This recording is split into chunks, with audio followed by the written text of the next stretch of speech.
കൊല്ലത്ത് നിന്ന് വെറും 40 കിലോമീറ്റർ മാത്രം അകലെയുള്ള 1.5 നൂറ്റാണ്ട് പഴക്കമുള്ള തൂക്കുപാലത്തിലേക്കാണ് ഇന്നത്തെ യാത്ര. സ്വാഗതം ഇന്നത്തെ യാത്രയിലേക്ക്. ആയില്യം തിരുനാൾ മഹാരാജാവ് തിരുവിതാംകൂർ ഭരിച്ചിരുന്ന കാലം. കല്ലടയാറിന്റെ ഇരുകരകളെയും ബന്ധിപ്പിച്ച് ഒരു പാലം വേണമെന്ന ആശയം ഉന്നയിച്ചത് അന്നത്തെ ദിവാനായിരുന്ന താണുപിള്ളയാണ്. എന്നാൽ ഈ ആശയം പറഞ്ഞപ്പോൾ മഹാരാജാവ് യോജിച്ചു. എന്നാലും അദ്ദേഹത്തിന്റെ ഉത്കണ്ഠ മറ്റൊന്നായിരുന്നു.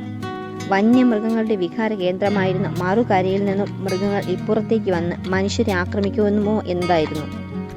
അങ്ങനെയാണ് വന്യമൃഗങ്ങൾ കടക്കാൻ കഴിയാത്ത ഒരു പാലത്തെ പറ്റി ചിന്തിക്കുന്നത്. അങ്ങനെ ആ ആലോചന തൂക്കുപാലത്തിന്റെ ആശയത്തിലേക്ക് എത്തിച്ചേർന്നു. തൂക്കുപാലത്തിൽ കയറുമ്പോൾ പാലം ചലിക്കുന്നത് കൊണ്ട് മൃഗങ്ങൾ കയറാൻ മടിക്കുന്നതിലാണ് ഇവിടെ തൂക്കുപാലം നിർമ്മിക്കാൻ തീരുമാനമായത്. ആ കാലത്ത് പാല നിർമ്മാണത്തിൽ പ്രഗത്ഭനായിരുന്ന ബ്രിട്ടീഷ് എഞ്ചിനീയർ ആൽബർട്ട് ഹെൻറി ആയിരുന്നു ഈ പാലത്തിന്റെ നിർമ്മാണ ചുമതല. 1871 പണി ആരംഭിച്ച പാലം 1877 പണി പൂർത്തിയായി.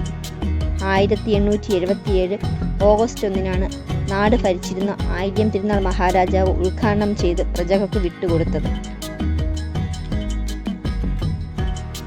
ഇരുമ്പു പാളികളിൽ പതിപ്പിച്ച കമ്പക മരത്തിന്റെ തടി കൊണ്ട് നിർമ്മിച്ച പാലം ഇരുമ്പു ചങ്ങല കൊണ്ടാണ് തൂക്കിയിട്ടിരിക്കുന്നത്. ഈ പാലത്തിന്റെ നീളം 400 അടിയാണ്. കരയോട് ചേർന്ന് നിൽക്കുന്ന കൂറ്റൻ കരിങ്കൽ തൂണുകളെ ബന്ധിപ്പിച്ചാണ് ഇരുമ്പ് വടം തൂക്കിയിട്ടിരിക്കുന്നത്. ഈ വടങ്ങൾ കരഭാഗത്ത് നിർമ്മിച്ചിരിക്കുന്ന 4 കിണറിലേക്കാണ് ഇറക്കിയാണ് ബലപ്പെടുത്തിയിരിക്കുന്നത്. ഈ കിണറിന്റെ ഏകദേശം 20 അടി താഴ്ചയോടെ ഉണ്ട്. പാലത്തിന്റെ ബലത്തെപ്പറ്റി നാട്ടുകാർക്ക് സംശയം വന്നതിനാൽ 1880 പാലത്തിലൂടെ 6 ആനകളെ ഒത്ത് എഞ്ചിനീയറായിരുന്ന ആൽബർട്ട് ഹെൻറി നടത്തി.